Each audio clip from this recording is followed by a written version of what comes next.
lesson here is as above, so below. As As below, so above. above.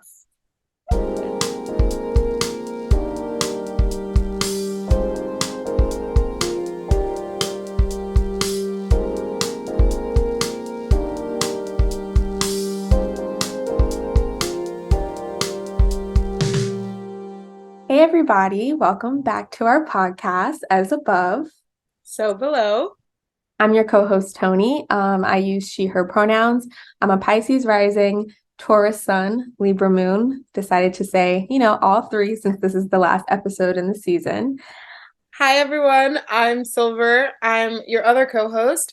My pronouns are she, they. I'm a Pisces rising, Sagittarius sun, Taurus moon. And I'm also really excited to be here for the last episode of the season. It's been a fun journey with you all, and we really appreciate you guys sticking around to listen to us talk astrology. Yes. It's been a fun journey with you all. It's been a fun journey with you, Silver. We are both brimming with excitement about recording this episode. I don't know if y'all heard it the last 2,000 times that we said it, but we are Pisces risings. And so we're really excited to actually get into the good stuff about Pisces and also Virgo and this axis. Literally, Toni would always be like, we don't need to say we're Pisces risings every episode, guys. I don't know why I was trying to tone it down a little bit. I'm actually that excited No, to be a Pisces. but I get it because it was a little redundant, obviously. But that's so funny that you're for the last 2,000 episodes. Geez, okay. I'm kidding. It's only been a few times, but we're excited to talk about this axis. We're excited to get into the details and get into the confusion. Get into the confusion. I felt like details was a Virgo word, so I put confusion in there for Pisces. But anyways, this will be a delusion. Delusion. Okay, yes. I love that. We're ready to get into the details and delusion of this axis. But before we get into this fun topic, let us figure out what's going on with us right now. How are we feeling? What's going on in the sky? We are in Sag season in full effect. Whoop, whoop, whoop. We also have Venus in Sag, Mercury in Sag. We have the moon in Aquarius, but it's at 28 degrees of Aquarius, which means probably while we're recording, it will go into Pisces, which is so cute. I love it. Okay. We have Jupiter in Pisces, and we have Mars in Gemini, and we also have a Gemini rising chart. But imagine the baby's born today. I know. I'm kind of liking it. A lot of mutable energy with, this Sag stellium right now. So how are you feeling? How are you feeling, our Sag representative? That's actually really interesting that it's in Sagittarius because I've been feeling very I don't know, inner Virgo, trying to structure my life a little bit. So, but it feels good. I'm feeling a lot better. I feel and I'm also ending my 12th house perfection year. So I'm so excited to, get into my first year of perfection. In anticipation of your first house perfection year, do you feel like you're already starting to kind of pick up on any themes, or has anything been happening that's just kind of made you start to think more reflectively in terms of your inner self? I think I've been really retrospective, and I feel I always do that right before my birthday. I just start thinking about all the years before and the ways I've grown and the ways I've stayed stagnant or whatever. But it's been kind of more inspiring than stressful, if anything, which is I think that in itself is more first house feeling to me, kind of more exciting. I've just been able to see so much more abundance and things I'm grateful for lately than before. Look at that for a Jupiter ruled first house perfection year. We love those words. Going from Saturn, so yeah. Someone who went through it in May, I just felt obviously for my birthday, I always do a look, right? But I felt like preparing my birthday look for year 24, it felt so like I was stepping into a new element of myself. Like it was just more fun and like exciting. And I felt like I was being more creative and like stepping into this first house year, which is like about the self, feeling really like confident. Yeah, I definitely feel that way. And that's so crazy that you did too. Like, I love that you have like a little bit of a, head start when it comes to like our experiences as Pisces risings. Because like, I'm like, okay, she got through it. Like, Yeah, I'm right here behind you, friend. I'm like, listen, it'll be okay. So I'm wishing you obviously an amazing first house year. thank you. So yeah, that's how we're feeling. Obviously excited for things to come, but in this moment, we're about to get into this episode. Yeah, so let's just jump right into Virgo and Pisces. So we're gonna start with talking about where these signs fall in our chart, which is actually hilarious because I think everyone knows by now, but yeah. Or like just what planets we have in the signs in general. Yeah. So, Toni, where do Virgo and Pisces fall in your chart? Okay, so Virgo falls in my seventh house. And I have the North Node in Virgo, and I also have this asteroid called Juno in Virgo. I'm not going to get into what that asteroid is about in astrology today, but yeah, those are two placements that I have there. And then for Pisces, that's my first house. So my ascendant, everybody's ascendant falls in your first house. Pisces, first house for me. And I have my Jupiter in Pisces as well as my South Node. And I also have an asteroid called Pallas there as well, which I won't get into, but I have 3 things going on for Pisces and 2 things going on for Virgo. For me, in my Virgo house, I have nothing. But that falls in my, I think it falls in my 6th in Placidus. But yeah, it sucks not having Virgo placements in that house because I feel like I could really benefit from some Virgo energy. But I have in my first house, my Pisces rising house, yeah, that's my ascendant. And then it's also um what my Jupiter's in. So I feel like that's pretty abundant and lucky. So that's where we have Virgo and Pisces in our charts. And before we get into the building blocks of those 2 signs, I think we want to go into a little bit about what our ascendant means because, we mention all the time that we're Pisces risings, but we don't actually go into like, what does it mean for someone to have a rising or like, we don't necessarily go into what a rising sign actually means. So before we get into what it signifies for us, I think it's good for us to kind of describe what it actually is in your birth chart.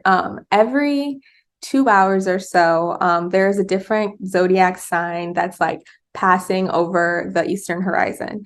And so your rising sign is the exact degree of the zodiac sign that was rising over the eastern horizon at the moment you were born. So this is why like in astrology, everybody's like, oh, what's your birth time? Because like in order to know your rising, you need to know what time you were born. So we can know when you entered this world and what sign was on the eastern horizon. So yeah, that's what it means like astrologically, technically. But obviously it signifies more than just that. So Silver, what are some like significations you feel like you have for your ascendant or rising sign? I would say like the rising sign is the lens through which the world sees you. It's very much like what your personality gives off. It's also like your first house. So it's like I feel like it is a big part of our identity, even though I know that the sun is like the identity. Yeah, I think the lens through which people view you is good, but I also think of it as the lens through which you view the world. So I think it's the most personal point in the sky when you were born. And so like that's why people would say their rising sign even more so than their sun or moon, because it's like there's going to be a lot of people who will have the same sun sign as you, even the same moon sign, but like the rising sign, because that's changing so frequently, you're much less likely to share that in common with someone. So yeah, like the lens through which you view the world. I also think of it as, like you said, like I think it does have to do with your personality and how you present yourself It's just like your essence, kind of your what you bring into a space, even if there's no one in that space. How are you entering like new environments? Um, Chani Nicholas describes it as like your motivation for being here. And so it's kind of like, what are you, I think of it as like, what are you seeking? I think it's a little bit different from your purpose, like, what are you here to do? But it's kind of like, why are you here to do it? Like, what is the why? What's your why? Yeah, that's beautiful. So now that we've talked a little bit about what one's rising sign means, I think later we'll go into what we feel being a Pisces rising means for us, but just want to start us off with like the general understanding of the ascendant. Um, Now we will get into our visuals. Starting off with Virgo, the symbol underneath is the glyph for Virgo. And I honestly cannot tell you how to remember this glyph because it's just one that I just have a hard time remembering. But I don't know, Silver, how would you describe this symbol? Like, how does it relate to Virgo? I don't know. I honestly don't. Like the M for maiden, maybe, but then the thing that always confused me was like the similarities to the Scorpio symbol. But like right now it says me. So that's another way, maybe.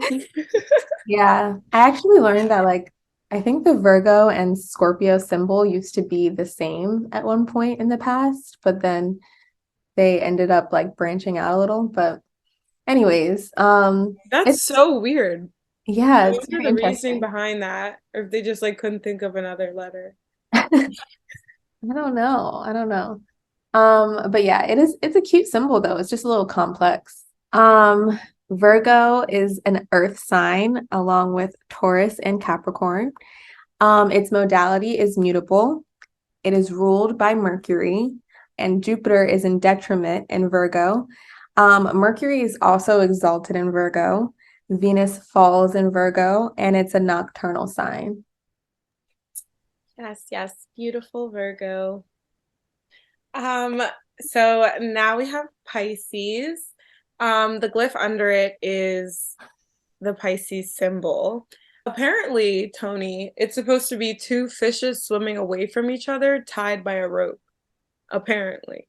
Oh, Um, okay. So I see how like the two little curved lines can kind of like show kind of the opposite directions that yeah. the fish are swimming in. Okay. Yeah, but when I saw it the other day, I said to Toni that it looked like a bridge. I feel like the way in which like Pisces connects from like fantasy or spirituality and reality. Um, Pisces is a water element along with Scorpio and Cancer. Its modality is mutable. It's ruled by Jupiter. Mercury is in detriment in Pisces. Venus is exalted in Pisces, and Mercury falls in Pisces. And it is also a nocturnal sign. So those are the building blocks of Virgo and Pisces. As always, we're going to go into more detail on what those building blocks mean for us. And so starting off with Virgo, our earth sign, we're going to talk about Earth again for the last time. So we talked about Earth in the Taurus Scorpio episode, and then we talked about it again for the Cancer Capricorn episode. And so we're back here again to remind our listeners of what Earth means to us. So start us off. All right. So when I think of Earth and Earth signs, I've said like the practicality of being human. And I think of like seasons in like the sense of like on Earth and also like through, just like life experiences. I think of like routine and cycles, and I also think of nature when I think of Earth. I think of like the cycles of um nature and the environment. So yeah, what are some Earth words for you? Yeah, so I really liked what you said before about like the practical sort of nature of being human. And I feel like the word practice is very Virgo. Other earth sign, I mean, other earth words I have include stability, the material plane. I have the earth is solid, but it is malleable. And I think the earth's malleability is very interesting for Virgo in particular. Um, and then I have the word productive and routine, ritual I included.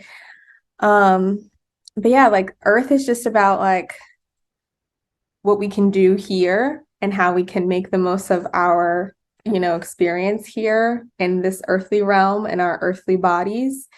Which brings us into that other keyword of the body, the embodied experience. And I think for Virgo, it's like specifically how the body works, like physiology, the physiological factors of the body. So like our body is full of systems and full of like, communication and it's just like a whole functioning thing happening. And it's happening in a very precise and determined way. And I feel like that's kind of how Virgo operates as well. Um, and of course, like with the body, like we said in our previous, episodes, what are the ways that we're overworking our bodies, overtaxing them, and in a similar way that we do to the earth itself. And so, yeah, like the how and the why of the embodied experience. And in relation to that, I think health is obviously an important practical part of being human, and that is Virgo's like thing. That's a very key Virgo word. In addition to the word heal, which, they have the same root word as health, which means to make whole, and wholeness being like sound, healthy, and safe. So, yeah, those are some words that come to mind for Earth for me. Yeah, the words like heal and health definitely I feel like remind me of the Virgo Pisces axis in general. Like I feel like that's just their purpose. I feel like whether it be like for others or for themselves or what be it. But yeah, I think those are great words. So, yeah, Virgo is an earth sign, as we just mentioned, but it's also a mutable sign. So when it comes to mutability and like the mutable signs, words that come to mind are like adapting, exploring, molding, shaping, modifying, adjusting.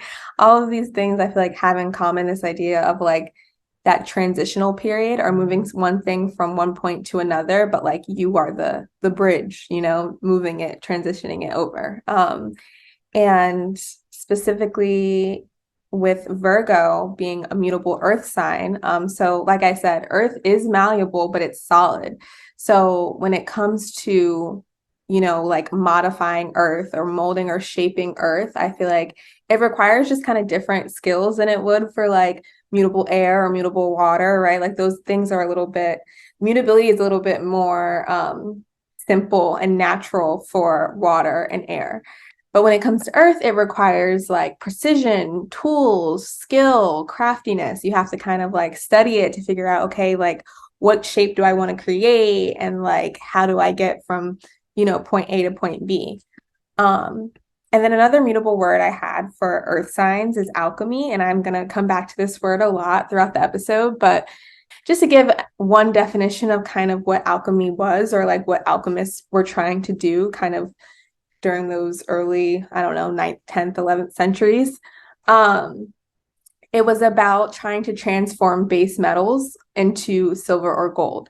And it was about like trying to take one thing that was pretty much basic into something better, like gold, like something more valuable. And Virgo is very, all about that life of making it better. So those are some mutable words that come to mind for me. How about you, mutable representative? So for mutability, I think of the same words, like adaptability. I think of like evolution and transition for sure. I feel like all of these signs are very like ever-changing signs. I mean, never like stagnant, And when I think of a mutable earth, for some reason, like seasons come to mind. For mutable earth, I would think more of like a process, like seasonal, like just stages of like change, but like it's like a consistent change. You know what I mean? Mm. Um, so So this is your way of saying that Virgos are the most stable, mutable signs. oh, absolutely. They're the only Wait, ones. let me think. Yeah, wait. Yeah. I mean, I guess it also depends on what you define as stability, right? Because if they have, Right. anxiety Gemini could about, could be too. I just don't, me being a Sagittarius Pisces rising, I don't, I'm not even saying this insultingly. I just feel like Sag and Pisces are not what I would consider stable. yeah. I mean, I wouldn't necessarily consider Gemini that either. I think Yeah. Virgo definitely, out of all of them, it's like, okay, Yeah. they can be the Exactly. stable ones. But it still like does have that like desire for change, which I love. Like I love that it could be both, you know. Yeah, I feel like Virgo is like consistent change, like change, but for a purpose. And so that's a little bit about mutability. Also, I think like for Virgo to be a mutable earth sign, I think we need to always just kind of like keep in mind this idea of changing one thing, like changing something that is tangible from one thing to another. Virgo season is like harvest season, right? Like it's like, and Mhm. so like to kind of like have your um the fruits of your labor come to fruition. Like that's like I feel like what you're talking about is like seeing the process of something come to be. So yeah, that's mutability and that's Earth, but Virgo is also ruled by Mercury, and Mercury exalts in Virgo. So Silver, tell us a little bit more about Mercury and how do you feel about Mercury? When I think of Mercury, I think, you know, like that's the planet of thought and communication.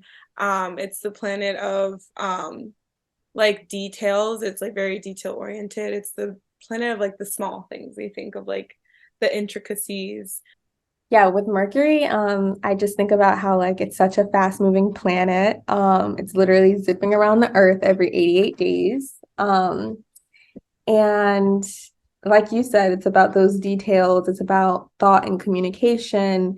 It's covering so many sectors of life that just kind of help make our world function, such as like communication, transportation, technology, language, information. And it also like rolls over like the market and merchant and businesses. So it's like there's so many ways in which those details are so important. I think that's why the saying the devil's in the details, because it's like Mercury makes the world go round. um, do you have anything you would like to say about like Mercury as the ruler of Virgo and also Virgo as the place where Mercury is exalted? Like, do you have anything about that versus like Um, Mercury and Gemini? yes. Well, like being ruled by Mercury, the planet, I think that's funny that like, you know, the element of Mercury is like a liquid metal and it's like a moldable metal and like that's giving mutable earth. As for Virgo's relationship with Mercury, I feel like they're able to channel like these ideas or these messages or whatever, and they're able to like organize it and actually like have it come to fruition versus like with Gemini, I feel like it's like Gemini doesn't really like filter the messages or whatever, like they're just like, you know, like it's just like out and through. And I feel like you said, the devil's in the details. So I feel like when it comes to Virgo, being this Mercury ruled sign, on an axis with Pisces, it's like the little things. It's like habits. Like, you know, like when you want like a big goal, like starting off with little new habits in order to like get to that goal. It's Mhm. like a master manifester. Mhm. Yeah, I'm so glad you brought the Mercury part about like the chemical element, because that was something I thought about too, like how it's literally called a transition metal, and how it's Earth being malleable. It's like the version of Earth being ductile. It's solid when it's at its freezing point, but at like room temperature, it's liquid and it's very unique in that way. And then also it's like bringing it back to alchemy and why I feel like alchemy is such a good word for Virgo.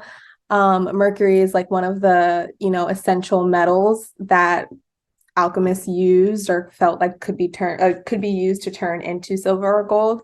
And so they believed that Mercury transcended both the solid and liquid states, both earth and heaven, both life and death.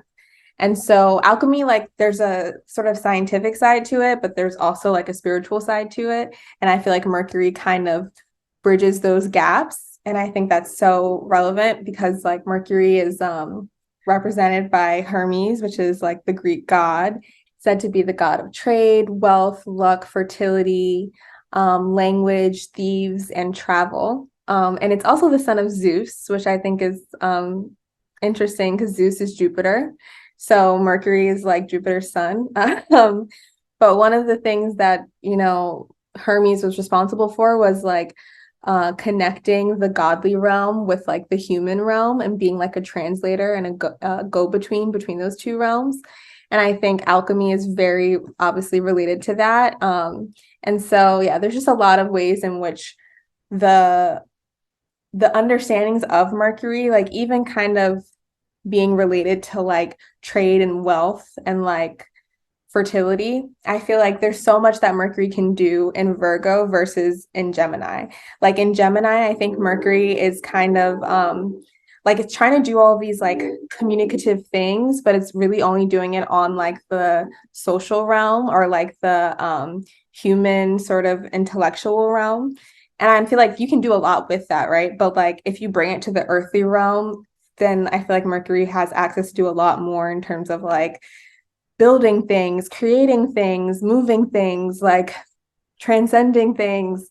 And so for Mercury to be for Virgo to be where Mercury is at home and also exalted, I feel like that's like pretty clear when you think about, the earth, the mutable earth environment and what that allows for Mercury.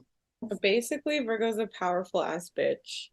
Honestly. Virgos are powerful. Like I don't know if y'all have noticed, but there is not another sign in which a planet both has its home and exalts. Like that's just like an extra level That's crazy. That is That's so nuts. That's like, why Virgos are literally amazing at everything they do. Like literally any like field, you'll find like an amazing Virgo. yeah, I agree. Like I feel like, there are other signs that prioritize mastery, like we said, Capricorn. I mean, honestly, anyone can do it. But for Virgos, Mercury, I think, has so much support. And so it's like those sort of areas they'll really excel in because literally it's the home of Mercury and it's the place where Mercury is most recognizable. Like Mercury's the king and the god and the people of Virgo land. So like all of it. Yeah. Heard it here first. Also feel like, I mean, Virgo, some significations for Virgo include like process and like tweaking things and trying to make them more efficient.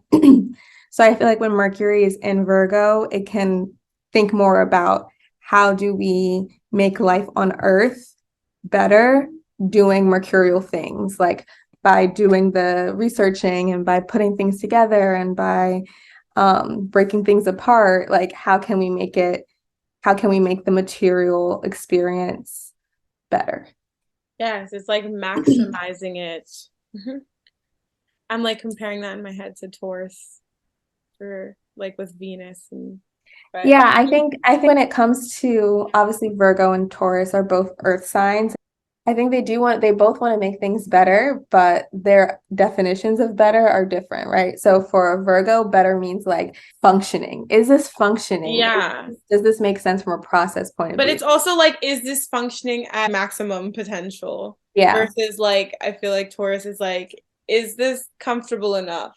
Like, right, is exactly. this gonna do enough for me right now? Like, right, just enough. Like, is this just right. And it's like, yeah, that just enough obviously will vary depending on who the person is. But I think Virgo wants to go past just enough. Like Virgo wants to make it to perfect. Right. Like hopefully that's the goal. Yeah. So yeah, definitely both maximizers. And I feel like with Capricorn, I think it's more so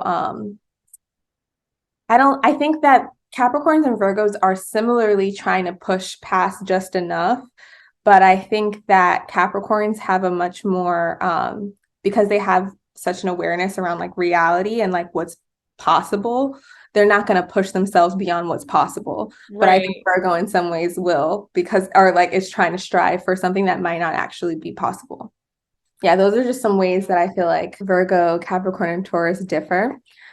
But now we can go into Pisces. So our water sign. And so for what water means to us, Silver, did you have any keywords?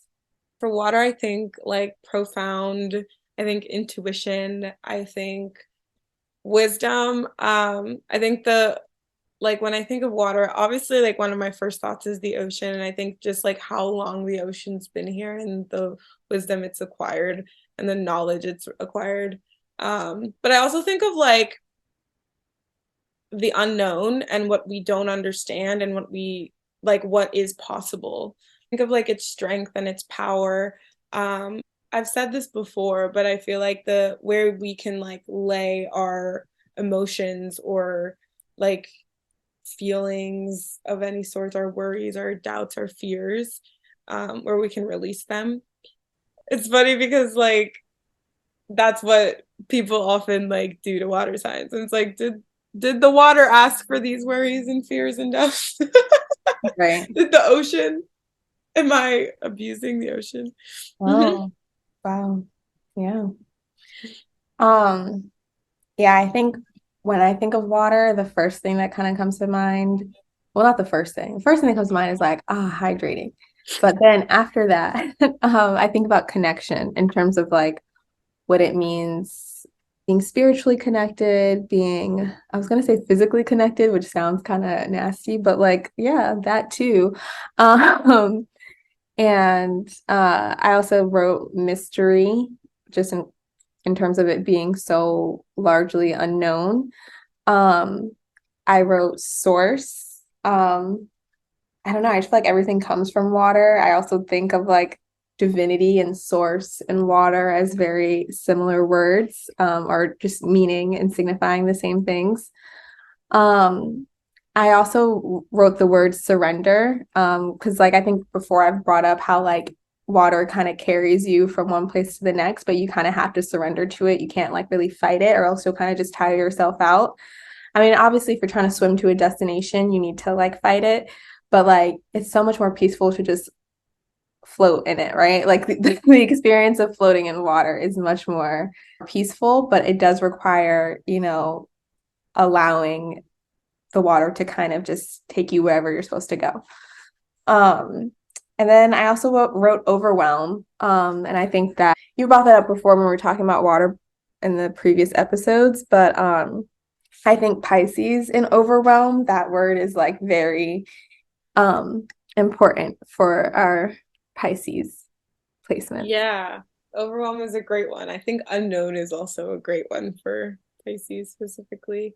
Yeah. Um, I also put borderless, oh and yeah. I put eroding. Um, because like water is like it seeps everywhere. You can't, it's very hard. I mean, it's not very hard, but like naturally the ocean is border, like it just keeps on going. Yeah, it's like Naturally, it incontainable. right, exactly. For Cancer and Scorpio, although they're still water signs, I think their planet rulers give them a little bit more boundaries, or like there's just elements to Scorpio and Cancer that allow those placements to instill boundaries in different places. Where Pisces, I think it's very difficult, like just being this water sign ruled by Jupiter, which we'll talk about in a little bit, but like boundaryless, eroding everything around it, sort of like seeping into the cracks. Like it's everywhere. Some other things that I thought about for water and specifically Pisces was around spirituality and like what water represents spiritually. And so a lot of times it's usually referred to for like cleansing or initiating yourself into a particular religious experience, or spiritual experience. I thought about how it immerses you, it's purifying, and it's also the universal solvent, right? Like scientifically, it's the universal solvent because it is capable of dissolving more substances than any other liquid. And so these are all things that I definitely keep in mind when thinking about Pisces, like especially when it comes to, again, eroding those boundaries and just not being able to really be kept out of any space or any experience. Like that's Pisces and that's water for Pisces. So I feel like that's a perfect sort of setup into mutability because I'm already kind of getting into those words, but like mutable water, what comes to mind for you, Silver? So when I think of mutable water, I think of adaptability. I think of like moldability. I feel like both of those things are already so similar in the way that they like can just like change and like shape and like like when you think of water, like let's say a raindrop, like it changes shape when a rock like upon hitting something. I feel like that's the same idea as like mutability, like just like changing depending on where it is, where it lands. Mm. So I think of like just like an extra layer of that adaptability. What do you think of when you think of like mutable water? I feel like the analogy you just gave was really perfect for mutable water. I wrote flow, and I feel like that's kind of what mutable water does to me. It just goes with the flow, like it just flows. It's just vibing. It's just like it's just allowing it because water is already kind of like water doesn't just naturally just stay still, right? It's already always moving, and so I feel like mutable water is just like okay, just allow it, like just let's just move with it. It's the surrender you're talking about. Yeah. Exactly. Exactly. So yeah, I had movement, I had yeah, everything you said, transition, explore, surrender.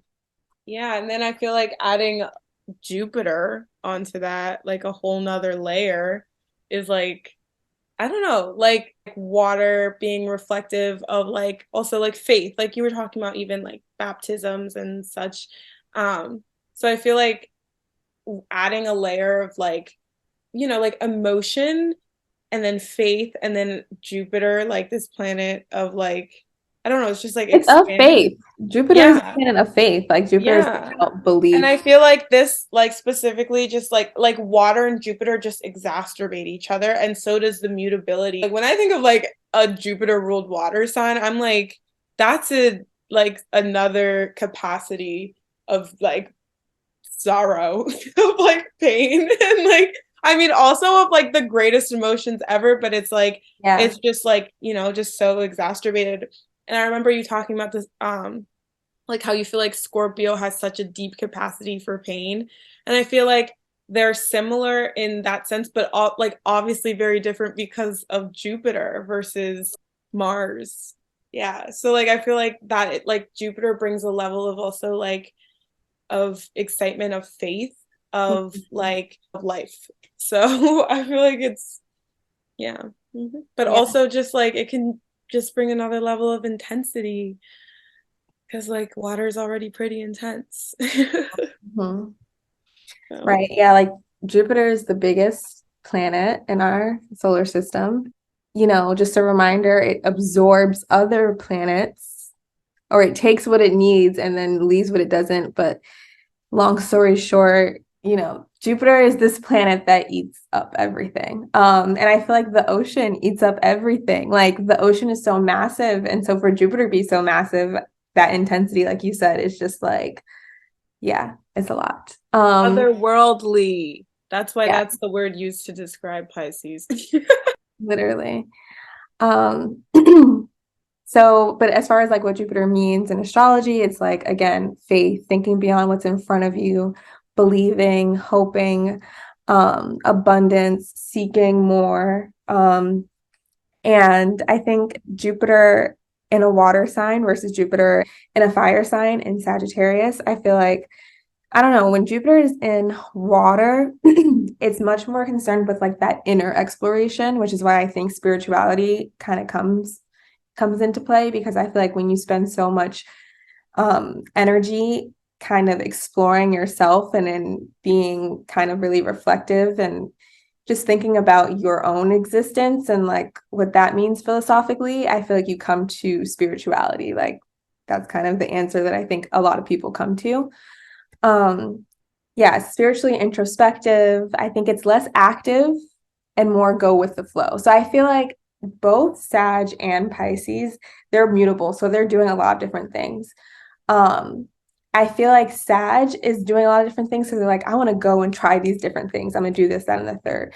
Pisces is like, oh, the wind blew me this way. Okay, I'm here. Let me try this thing. Right. Like it's allowing life to kind of take them into these different directions. They're not quite as like, let me go out and seek these experiences. They're like, life is full of experiences and I'm going to allow them to happen to me. Um, what do you think for Sag versus Pisces? Yeah, I definitely think that's the case. I feel like, like fire and water are very different approaches to this energy. And I feel like you said, like Sag is like on the go, like just ready to live. And like Pisces is just like, I think Pisces also being a water sign ruled by Jupiter is also like such a like sensitive. Like you're Mhm. sensitive to those around you, you're sensitive to your environment, you're sensitive like so it's just like different. I feel like they just have like way different capacities.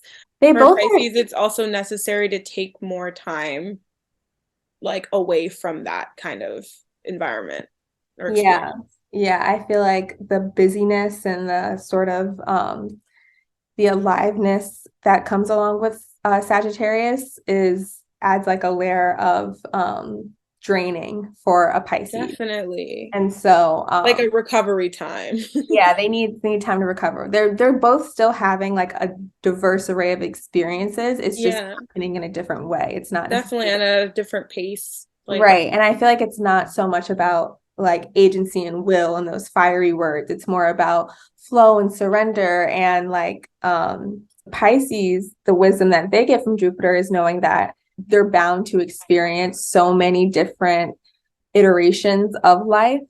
And so they don't necessarily, I don't think they feel the need to go out and try to grab those experiences. They're more like, oh, like the experiences are going to happen. They're more so like responding to the experiences and allowing them to happen versus like, I think Sag is like, the way that I'm going to get the experiences, I have to go out and do something. And so, yeah. I feel like they have such different approaches to Jupiter in that way. Like when it comes to like faith or like for Sagittarius, it's like they know it's out there, so they're gonna go and find it. But for mhm, Pisces, it's like they know it's out there, so they don't have to look for it. Like they know that yeah, it's like, it's going to like find it's like more them. intuitive. Right. Yeah, so that is like Jupiter in Pisces. And I feel like we both have that natally, and Jupiter's in Pisces right now.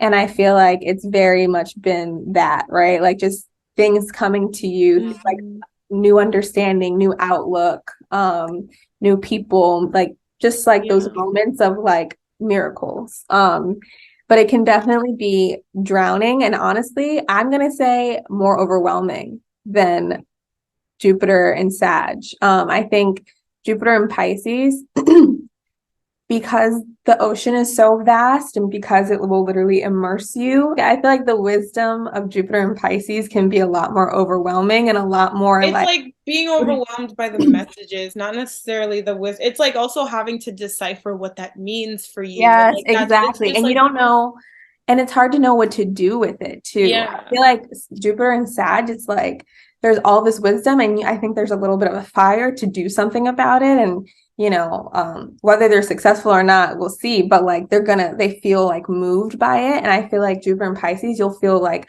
moved emotionally, but the overwhelm can feel incapacitating. Yes. Yeah. So that wraps up the building blocks for Virgo and Pisces. But now we're going to go back into Virgo and get a little bit more into the details around like what it means for us. So, Silver, what does Virgo like represent to us? Do you have any other key phrases? Yeah. So for Virgo, I've like always thought of um like the little things, the daily like practices, routines, like habits. Like I feel like that is very much like Virgo energy. So I read this quote by this like Egyptian god Thoth, who was the god of the moon.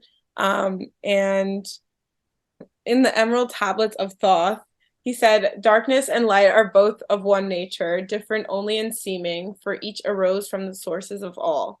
Darkness is disorder, light is order. Darkness transmuted is light of the light. This, my children, your purpose in being, transmutation of darkness to light. and in the past we've talked about like the earth experience being the practicality of being human.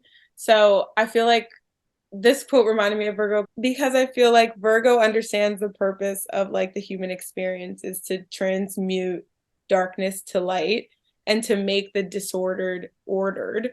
I think because of the world we live in, like that's overlooked or dismissed. And I think in Virgo's own way, like that's what they believe they're doing. They believe they're like organizing or like these things are like healing.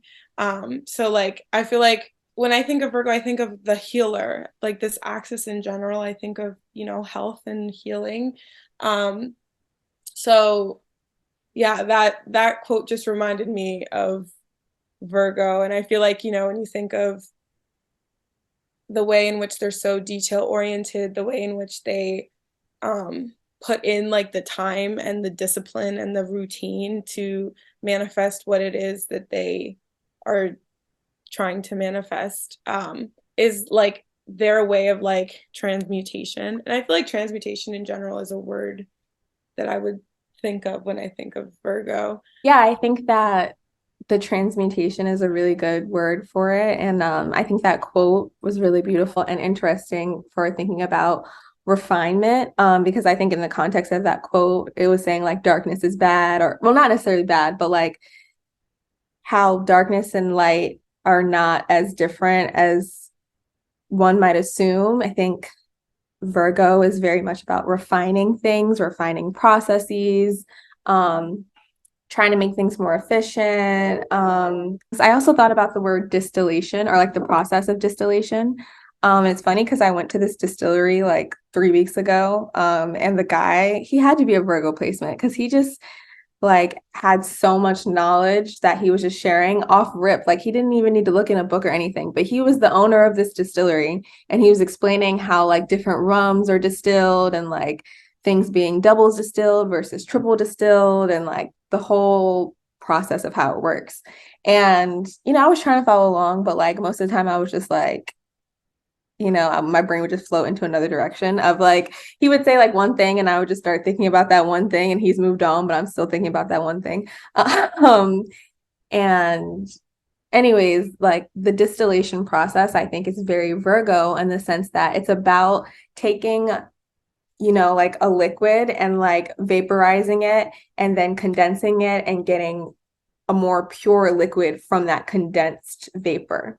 So it's about like taking things and making it purer, making it stronger, making it like, like the more distilled something is, the more it's in terms of alcohol, like the higher the percentage of alcohol that's in it. So it's making the impact like greater. And I feel like that's what Virgo is about, like trying to tweak things and kind of figure out like looking at the whole of something, being able to pick apart the details, edit it, trim the fat, and come out with something that's quote unquote greater. There is an association with Virgo and perfection. And I think that that association makes sense given, this Virgo tendency of like trying to tweak things and like always trying to like aspire to this idealized version of a thing. But I also think it's about Virgo seeing the perfection in things. Like maybe it's not there right away, but they see the potential. And I feel like Virgo and Pisces both kind of see the potential. And Virgo was like, okay, well, let me try to get it there. Like, how can I assist to make it into this perfect thing? They're more hands-on. Mm-hmm. Yeah. Hands-on, minds-on, like they're just kind of like, they're always like kind of thinking about how to change things and how to bring it to its next level. I feel like that's definitely like the earth influence of that, like of like, just like taking it upon yourself to create like something new or different. Mm-hmm. Right. And I feel like the process for them is like very, like you said, hands-on, detail-oriented, kind of being able to take something apart and putting it back together, maybe in a new way, but you only know how to put it together because you've taken it apart. Like literally taking all of the details into account in order to like you said, create something new. Oh yeah, for transmutation, this is going way back to what you said. I think transmutation is great because like alchemy is on a like scientific level was about trying to transmute metals into silver or gold. But like on a spiritual level, it was also about like the discovery of a universal cure for disease and the discovery of a means of indefinitely prolonging life, and like just this idea of being able to purify one's soul.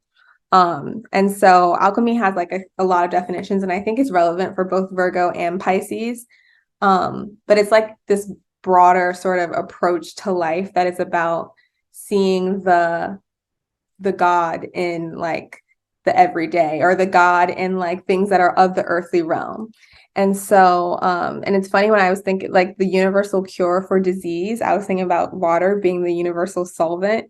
And how like, you know, water being the cure, like Virgo might be looking for, water might be that, Pisces might be that. When you were talking about the level of perfection and like being able to see it like before it's there, I feel like that requires such a level of like belief and like faith. Yeah, I think that's like a really important sort of ability for Virgo and Pisces, to be able to see that potential in things. And obviously they're responding differently, but they both know that they both have an ideal of what's possible. However, I think that for Virgo, on the shadow side. Yeah, like on the shadow side for Virgo, it's like this is what you think is possible. And so, and like that's great, but like the shortcomings of that, like if it doesn't come to that level of perfection that they have deemed worthy, I feel like sometimes they can get lost in the idealized version of whatever it is they're trying to create. Definitely. Yeah, like I feel like they can get lost in that sort of search, or in that process of trying to actualize perfection.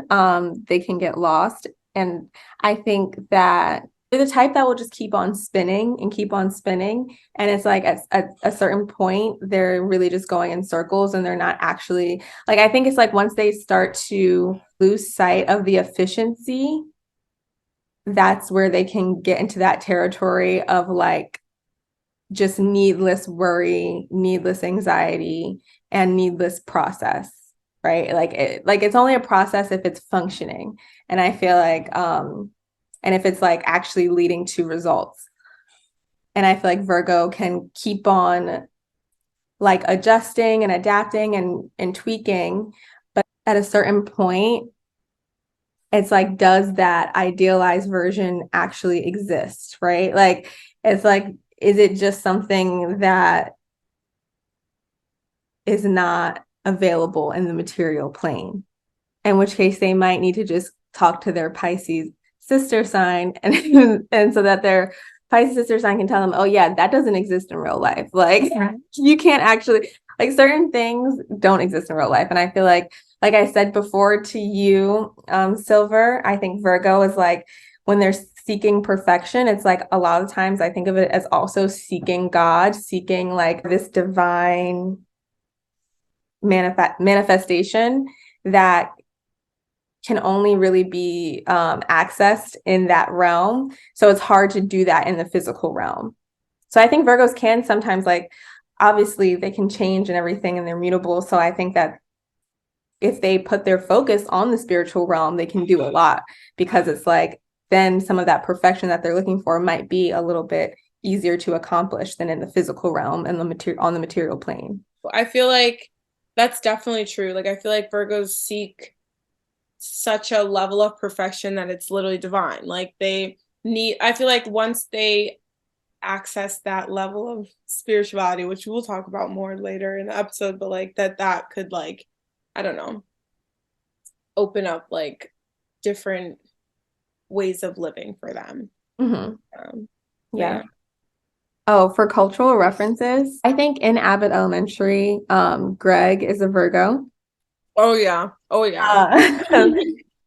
And it's funny, I feel like there's a few examples. One, like his involvement in the garden, I think is pretty Virgo. Like him, like literally he sees the things that they're doing wrong with the garden. He's like talking to the camera, like, yeah, they're doing this wrong. They don't know what they're doing. And then he proceeds to like go behind their back and help out with the garden. And the other teachers don't know it. So they think they're just like, growing all these Sprouting these things. beautiful plants. Literally, but it's all Greg in the background. And I feel like Virgos are always in the background making shit work. Virgos are not necessarily like the people who are on stage doing it. Like, I think if there's some other placements there, or just depending on, what your chart is like, you might be a more outgoing or like center of attention kind of Virgo. But usually I think Virgos kind of thrive in like the background and kind of like making all of the magic behind the scenes. And it comes to life for the audience, like in this beautiful way. But somewhere behind every amazing thing, there's a Virgo like working their ass off to make it happen. Wiping their sweat. I feel like another Literally. episode was like the first episode where he was trying to plan like every event that or like every Yes. day for the rest of the year. And she was like, oh, what if like all these things happen? However, I feel like a Virgo would have prepared for those things. Well, he did, and that was his response. He was Oh like, yeah. I'm prepared for these things to go wrong. So yeah, that. And then there's another in the latest episode, the subject is around like Janine wants to let the second graders do the science project that the eighth graders do, where they drop an egg from like Oh yeah. really high location, and they have to figure out a way to make sure the egg doesn't break. Right. So, and so there's this like throughout the episode, the theme is around like science versus like belief. And Janine obviously, is a Sag, and I feel like the way she went about it was very Sag. I don't think this is Pisces, it's very Sag, but she's like, I know my second graders can do it. If they just believe in themselves, we can make sure the egg doesn't break. And then they do it. And of course, like all of the second graders' eggs break because she didn't put any science into it. And it comes out that she actually doesn't like science because because she's a Sag and she's like, it's too limiting and like everything she is. Right. Like it's literally not, it does not align with her values as a person, as this optimistic, like you can do anything person. And Greg is literally just like, that's not how science works. Like actually, no, you're not going to be able to just believe your way through this exercise. Like they actually have to learn, how science works. Yeah. And there's a point where she's just like, she wants all of the students to feel like happy about themselves and good and like optimistic. And Greg is just like, I mean, that's science. Like they're all crying when they lose, and he's just like, that's how science works. Like, what did you expect? And I feel like Virgo is very much like, that energy of like, we have to be realistic. We have to think about like the process of how things work. Like you can't just kind of like leave it to chance, leave it to hope, leave it to dreams. You have to actually do something in order to get the outcome that you want. Yeah. So yeah, I feel like that was like the Sag Virgo square for sure. And that's literally like, I feel like that's also such a thing. Sag Virgo, Beyonce, Jay-Z. I know, yeah. I mean, cultural references, let's talk about Beyonce. I just feel like you can't have a Virgo episode and not bring up this Virgo queen. Oh my gosh, Beyonce. I feel like just the amount of like just going to a production by Beyonce, like a concert or like anything, like you can just tell she's a Virgo. Like the amount of detail she put into every part of it, even like the wardrobe, the fucking set, like the dancers, the singers, it's like that's how Virgo does it. Yeah. I mean, Virgos know how to put on a show. Michael Jackson. I mean, They I just don't think come that to play, that's for sure. they have like a vision. Wait, you said they what? I said they don't come to play, that's for sure. That's for sure. I feel like they have a vision and they're very intentional and meticulous about bringing that vision to life exactly the way they envision it. Like, no, that's so like I literally have a quote from Beyonce from a video of her where she says, "I'm completely critical and very particular, and no one can see what I see in my mind." Huh? That's the most Virgo statement in the world, and even exactly what you just said. Yeah, literally. I feel like they just have such a level of discernment and a level of craftiness, and criticalness, although that can be a good or bad thing. But like, in order to actualize or manifest something great, you have to have an eye to the things that are tainting the greatness. So that way you know how to either remove those things or to work with those things. I mean, I think Virgos could learn to work with imperfections a little bit better. And once they learn to do that, they're pretty unstoppable, honestly. And I think it's interesting because I feel like Beyonce, I think we've seen Beyonce work through that throughout her career, like learn to like use imperfections to her advantage.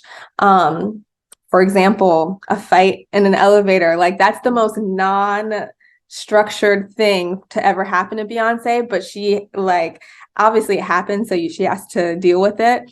But I think she like was able to, in some ways, just not talk about it, in other ways talk about it in music and kind of twist it into a different kind of narrative. But just working with that, that imperfection is something that's like tough, I think. Yeah. And also just being able to control the narrative like that. Like, like even like with like the cheating or like anything like that she's been able to literally just like spin, or she's just calculative about what she shares with like interviewers or like like people in general. Like when people of course ask these questions, like, and she just like yeah, she finds a way to make it work with her narrative. exactly. And so I think that's definitely, Virgo.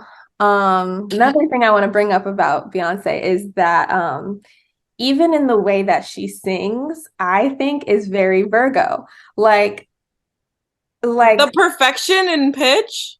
the Is that what you're talking about? I mean, I wasn't even talking about that, but yeah, that. And that's because she definitely worked to refine it. Because I was literally in a video of her run in Crazy in Love, and they showed it from like the first time she performed it to like the middle until like more recently. And literally every single time you can hear it get so much cleaner, so much like the distinction in each note.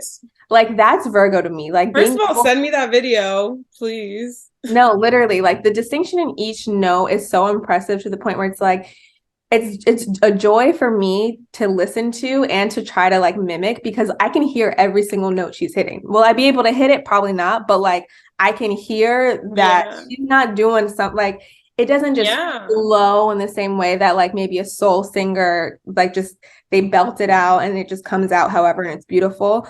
Like hers is like it's still beautiful, but it's like specific. Like it's like planned. It's not like it's like created, it's constructed. I feel like for like even just like thinking about the technique that it requires to be a singer, you like there's like pitch, like all this stuff, like there's like your ear, and then there's like fucking like air control, breath control, like the shit that you're doing. It like everyone thinks like, I'm sure it seems effortless for her, like to her when you're watching, but like the amount of like steps in that is insane. And it's like the process, some might say.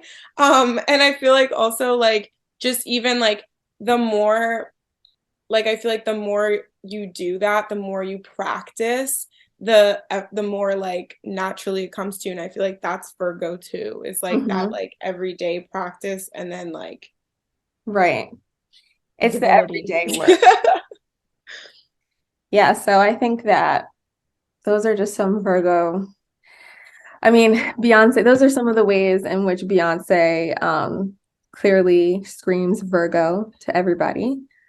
So yeah, I mean, we've already kind of gone over this, but like positive, discernment, detail-oriented, connector, but then shadow, it can be controlling, critical, losing sight of the bigger picture, worrisome. Yeah. Also anxious, like micromanagers. Yeah, like feeling like your opinion is always the opinion, and feeling like you have the answer to how to bring something to a better version of it, and like not realizing that it might be a better version to you, but it might not be a better version to whoever you're advising. And also just like offering unwarranted advice. Definitely is a Virgo Virgo trait of like just I think hopefully, I mean, the intentions behind it, that depends on the person, but I think Virgo ultimately does want to bring about something better.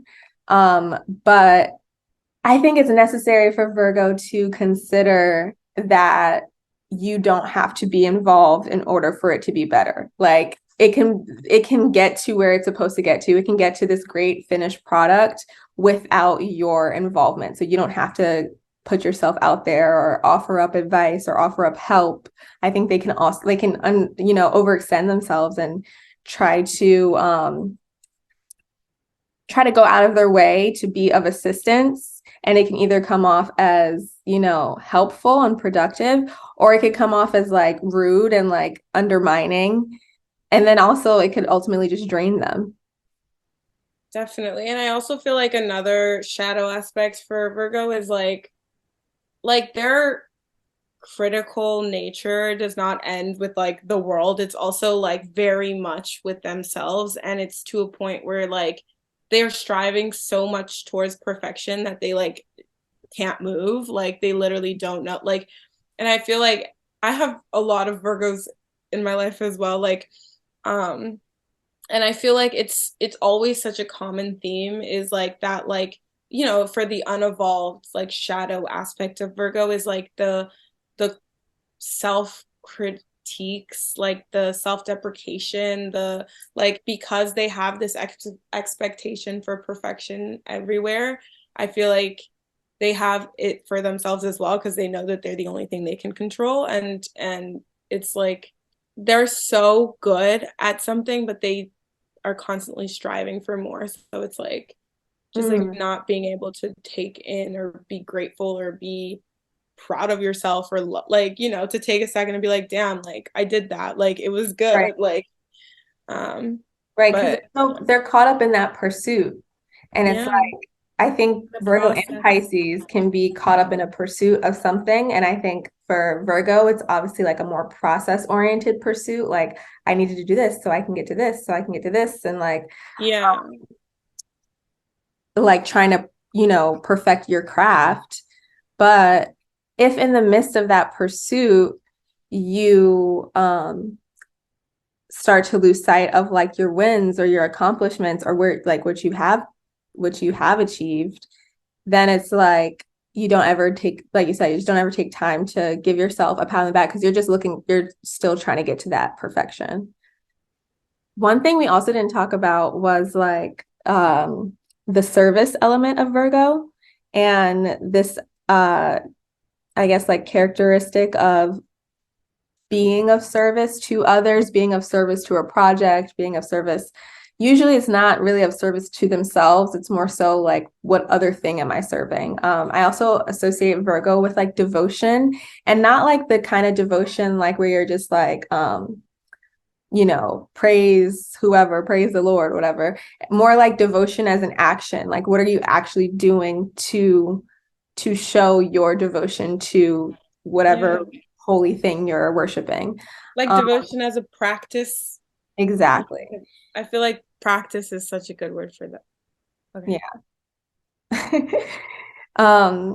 So I think that's really interesting. And I also think, we said ritual routine. I was raised by a Virgo, and one thing my Virgo grandma like definitely instilled in me was like just the routine of doing something every day. And it felt like I think for her it was like devotional. Like it was like in service of a smooth and efficient life, or in service of a I mean, in times in service of God, in service of her family, like, but it was like the process. How do you actually show up in service of these things?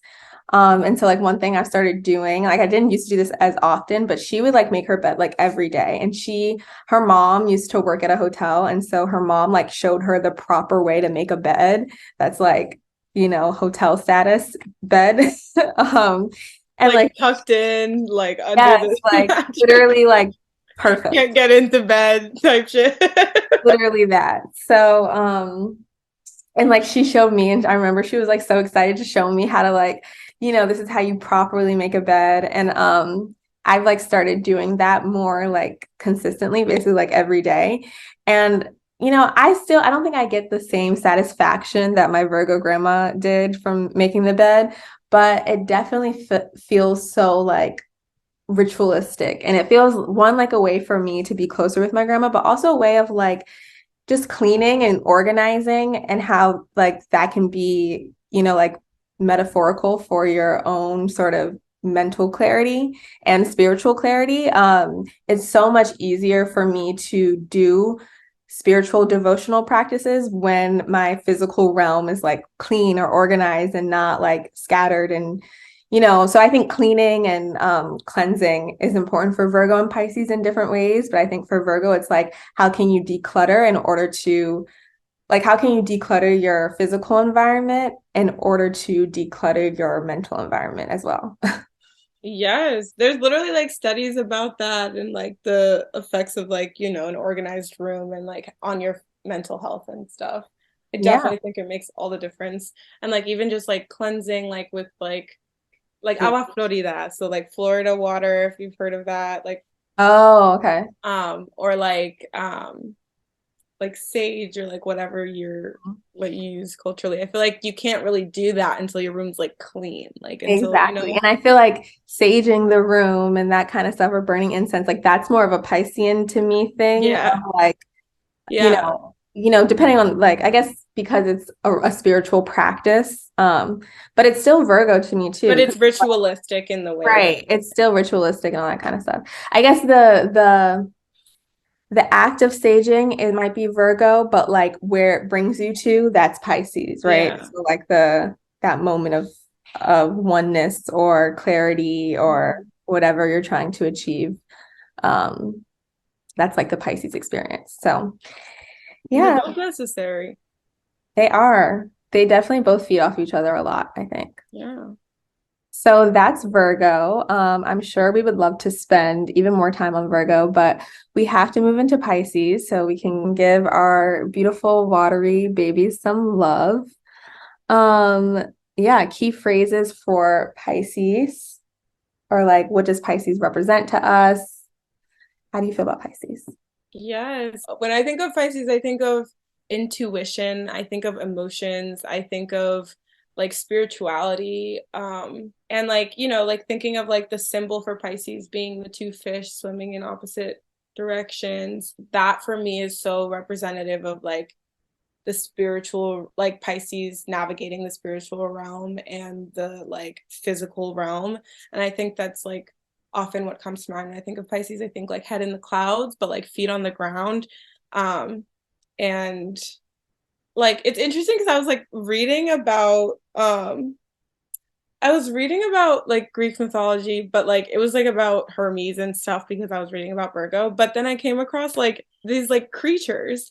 I don't know how the fuck to pronounce this, but I'm gonna do my best. I think it's like ichthyocentaurs. But they're basically like half man, half fish. But then they also have like feet, like their front feet are like um what's it called? Are centaur feet. So they're like related to the centaur, which I think is really funny because like there's Jupiter sibling of like Sagittarius is a centaur.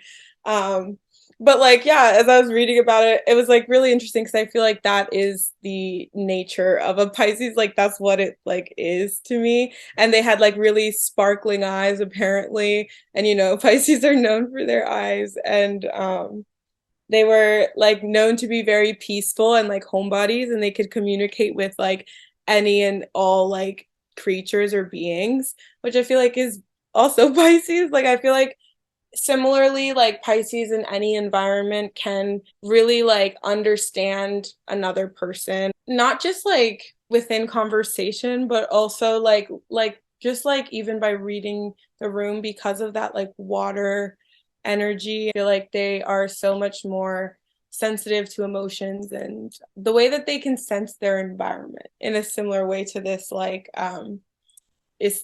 Centaur, which was necessary for the creature. But I thought it was just like a cute little mythological creature that was very Pisces.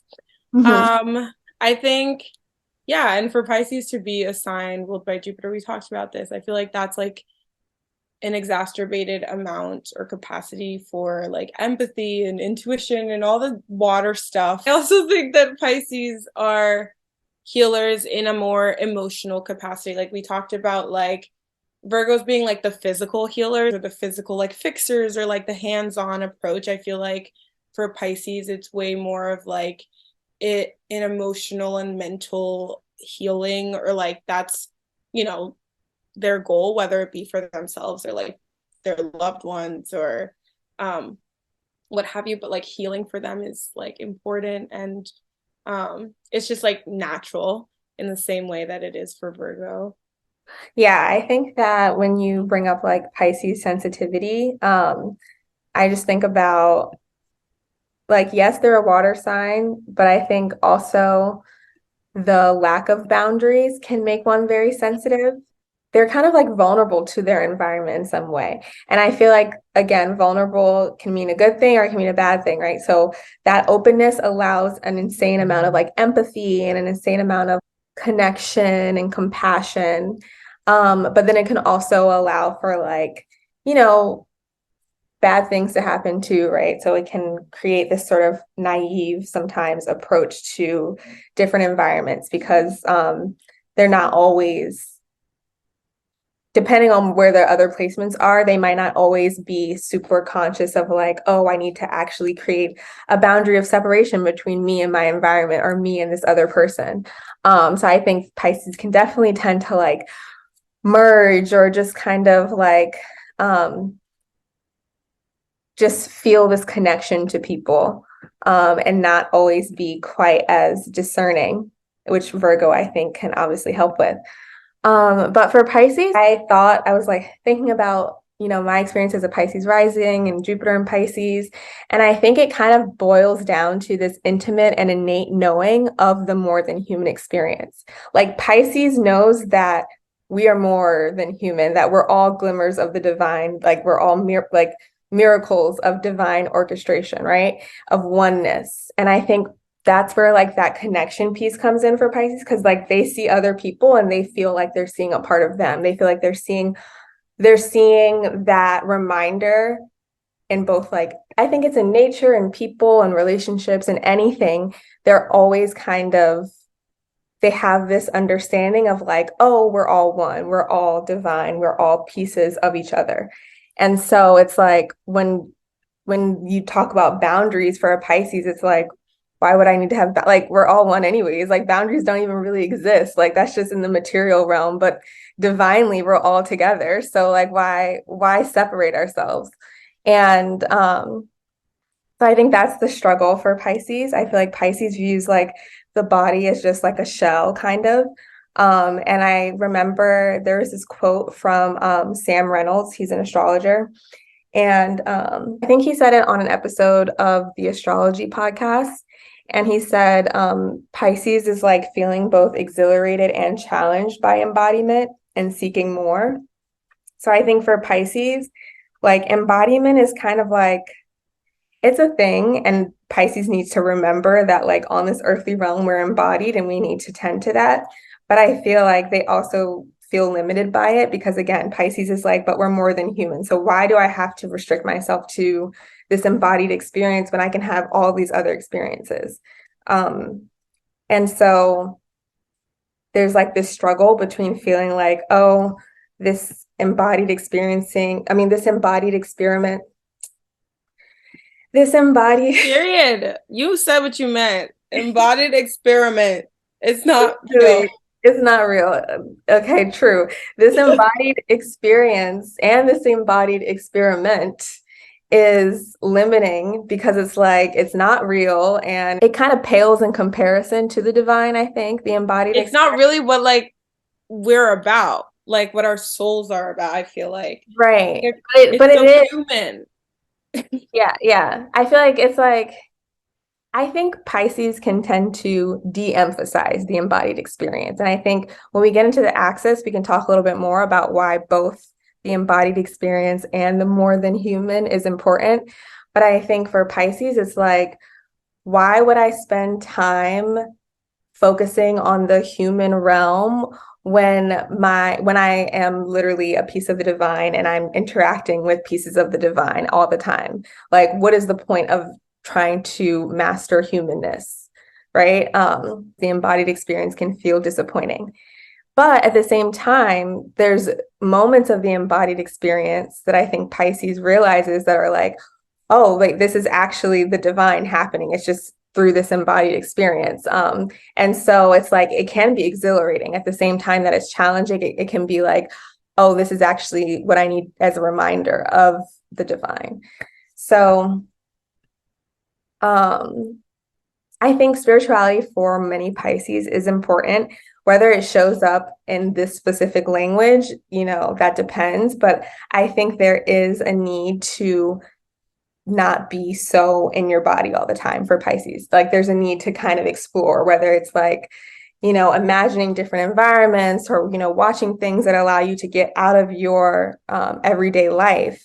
Like that gives them like a sense of peace, like being able to go other places. Definitely. It is their sense of peace, and it's also like on a shadow side of that or shadow end of that. I feel like it's like a form of escapism. It's a way of like when life gets to be too much, or when the suffering is too much, or like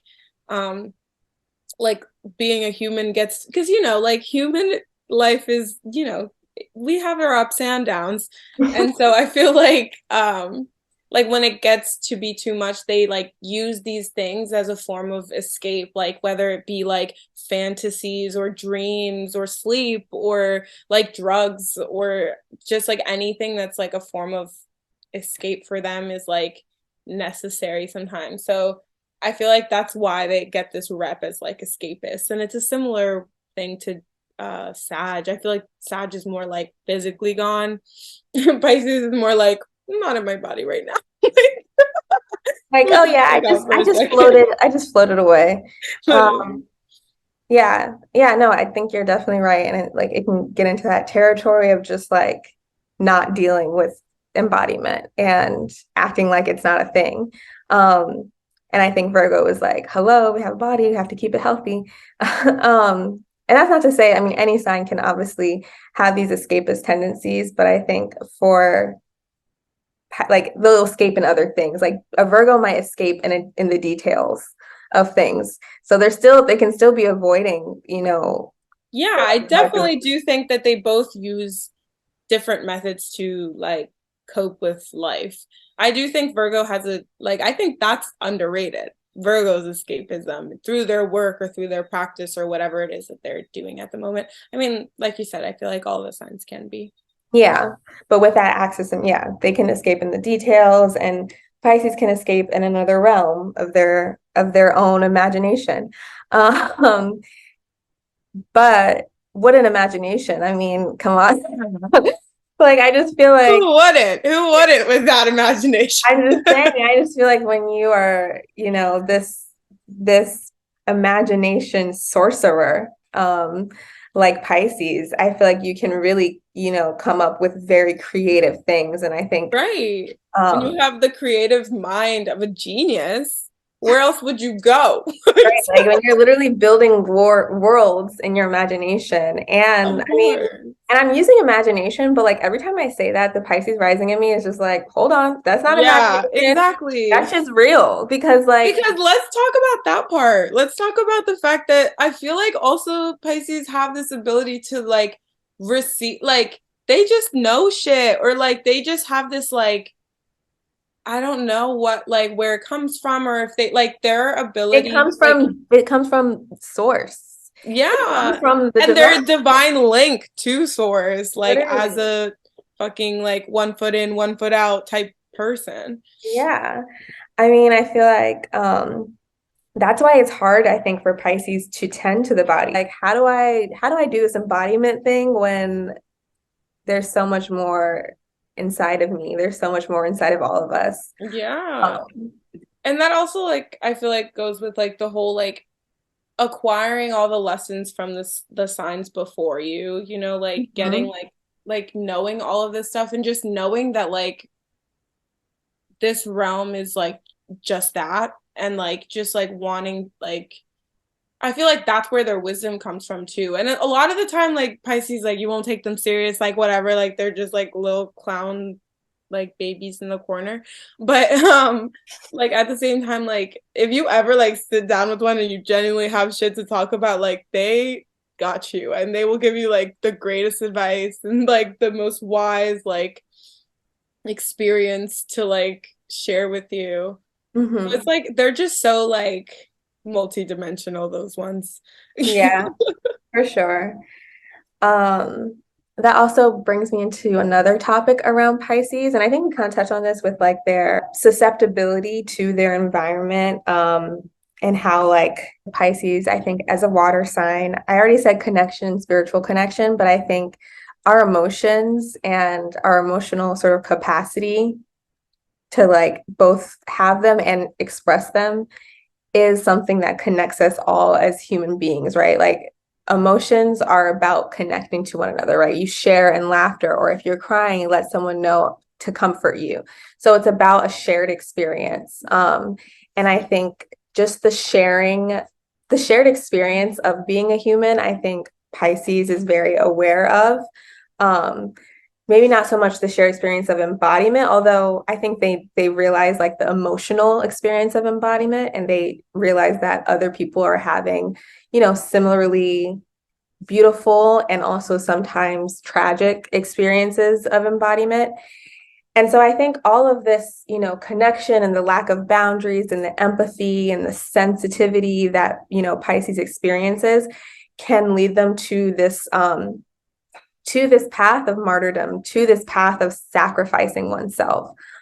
Because I think it's like there's like a suffering that I think Pisces experiences for like all of the world. Like it's like the collective, like they're experiencing collective suffering on a personal level. And I think that it makes them feel like overwhelmed, and they like put a lot of responsibility on themselves to feel like they want to be able to heal the world emotionally. And so because they aren't able to do that, because the world is the world and they can't really control people and they can't, heal everyone, they go down this road of like they take it as like a critique of themselves. Like, I couldn't help everyone, so I must go. I'm the problem. I will give myself away.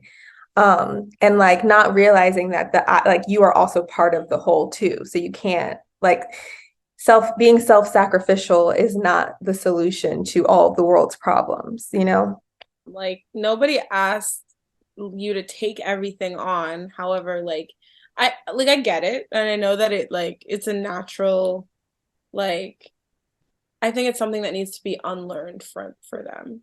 I don't know if everybody has had this experience who isn't a Pisces placement, but if you've ever just taken time to like feel the pain of the world, that shit might make you want to take yourself out just because it's so much pain. Yeah. Did you say you don't know if this is a Pisces thing? Yeah, like do other people just sit and like feel the pain I of the don't know either, and I couldn't tell you, but I've definitely done this shit. Like I've literally like sat at the window and just looked at the like who made you cry and why are you crying right now? Like why are you sitting in the dark in your room on the floor? Like, But I'm like, literally, I'm crying for literally all the people that are crying right everything. now, all the people that are crying before me, all the people that are crying in the future. Like, Literally. hello? You're like, do you get it? Like, do It's you so feel funny. that? Like, that's like, I mean, and so I think the suffering that Pisces experiences, I think it's interesting to sort of contrast it with like Scorpio, because I think both of them can have this like relationship to suffering that's a little bit like Mm-hmm. just toxic, or like they're kind of like um Like dwelling in it, sitting in it. right, exactly. But I think so for Scorpio, I would say dwelling is the word. But I think for Pisces, it's like just not having boundaries around it, right? It's just boundless. So it's Mm-hmm. not like necessarily they're sitting in it, But because because there's not any kind of container, because it's literally like feeling the pain of everyone, that's still like so much to take on. And to the point that Yeah. it feels just as intense, I think, for a Pisces that it could feel for a Scorpio. Scorpio is Yeah. just sitting in it, not moving away from it. Pisces moves around, but suffering is everywhere. So no matter where they go, they're going to always find that. Yeah. Exactly. I feel like like boundaries for Pisces is such a huge like lesson. And I feel like like even just like in the way that we're saying that they're sensitive to their environment, like Pisces have to be so selective about like the people they're around also, just because literally like Pisces like becomes who they like think like someone needs or whatever. The mutable water of literally becoming like molding yourself into what it is that someone else needs, and like thinking about that in like relationships, like whether they be platonic, romantic, like just your everyday stuff, like that is exhausting to try to like be what everyone needs all the time. I was reading this book Polysecure about polyamory, and I came across like the definition of like porous versus rigid boundaries. And I remember literally like this was before, I think we were just talking about starting the podcast, and I like bookmarked a page and I was like, Virgo-Pisces, like but like her name is Jessica Fern. She defined porous boundaries as being connected but not protected. Mm, So it's like input over receiving. We absorb and allow in what is not ours. We lose our sense of self. And mhm. then output over giving. We intrude onto others, inserting our thoughts, feelings, opinions, perspectives, or sense of self into them. I feel like Pisces give way too much of themselves. Like they pour from an empty cup. Like they will do, like I said, they will like adapt to whatever it is that other people need so much to the point that it's draining. And without those boundaries, you can't have like sustainably healthy relationships. Like that's Mhm. just, and I feel like that's like definitely a shadow aspect for Pisces, is like that lack of boundaries, that and losing your sense of self ultimately, because that's what happens when you're trying to please everyone around you. Mhm. Um, and I feel like that also is a big struggle for Pisces, like is just that sense of self, that sense of like identity of knowing yourself and who you are. Right, like the sense of like a separation, right? Because like I said, Yeah, I think Pisces, again, they're operating from this sort of internal knowledge of connection, of interconnectedness, of oneness. And so it's right. hard for them to be like, yeah, we're one, but I'm different. Like I feel like they have to work to be able to distinguish themselves and be able to be like, I just because we're one doesn't mean that I can't also have a unique and distinct existence on this. Right. Like Pisces, what is it? Who are you? Like what do you like? Like what is like not your friends, like not like what you typically do. Like I feel like that's such an important question for Pisces to like just sit with. Right. And I feel like that requires, again, because they're so sensitive, that requires like alone time and like reflecting and contemplating. And it's easy for a Pisces to do because I think that's something that they're comfortable in terms of like the reflective state. It's just a matter of like actually quieting the other The things that are, background noise. right, the things that are trying to pull them into all these different directions, which is what boundaries can help assist with. And so like through boundaries, you can pour into yourself and you can pour into others. And so like similar to Cancer, the Cancer lesson too. But I think for Pisces, it's like Pisces is naturally an overflow sign, right? Like I feel like it's a sign that you can instill boundaries in order to um, give it some direction and give it some guidance, but also like you have to let the Piscean water do what it wants to do and let it flow the way it's supposed to flow. And so I think it's like I think that like based on what you're saying, like the boundaries aren't necessarily like stopping you from living your life how it is you want. However, it's just like giving yourself direction, or like it's like those games.